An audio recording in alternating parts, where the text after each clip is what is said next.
Plymouth Duster, the budget bruiser.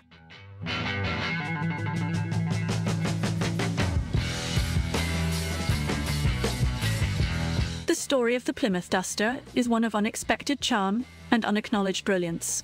In an era dominated by muscle-bound monsters and money-guzzling behemoths, the Duster appeared like a scrappy underdog at a heavyweight fight. Born in 1970, it quickly became a darling of the road, not for its extravagance, but for its sheer audacity to deliver thrills on a budget. The Duster was based on the humble Valiant, but calling the Duster a Valiant with a different name is like calling a cheetah a slightly faster house cat. It emerged with stylish lines and a profile that exuded a raw, unpolished charisma. It wasn't trying to be pretty. It was trying to be outrageous, and in many ways, it succeeded. One look at the front end and you knew Plymouth meant business. The menacing grille seemed to grin maliciously at onlookers, while the bulging hood hinted at the mechanical mischief lurking below. And the backside? A curvaceous, sleeker-than-expected finish, rounded off with bold taillights that looked more suited to a car twice its price. If you had a modest budget but a thirst for speed, the Duster was your saving grace. Under the hood, even the base model started with a commendable slant-six engine. But for those wanting a bit more zest in their drive, Plymouth offered the 340 cubic inch V8, an engine that turned this scrappy fighter into a bona fide street brawler. The 340 Duster was no joke. It packed a punch, and then some. Acceleration was swift, the kind that pinned you to your seat and made you question whether you'd accidentally summoned Thor's hammer. Driving the Duster was a bit like attending a rock concert with front row seats.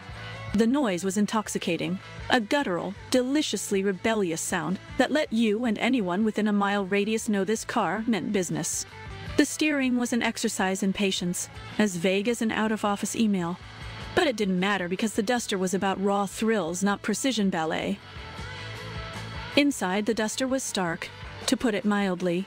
Forget plush leather and walnut veneers. This was vinyl and basic instrument clusters that provided just enough information to keep you from ending up in a ditch.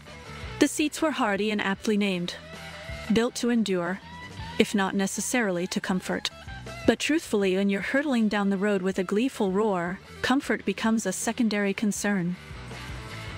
On the racetrack, the Duster held its own against much pricier and prestigious names. It sneered at Mustangs and Camaros, daring them to underestimate its burliness. It wasn't just a car for the rebellious youth, but a statement of defiance against price tags and pedigree. By the mid-70s, the Duster, like all great rock stars, had to bow to the pressures of a changing world. Emission regulations, fuel crises, and the inevitable push towards more efficient but drearier vehicles meant that the Duster gradually lost its bite.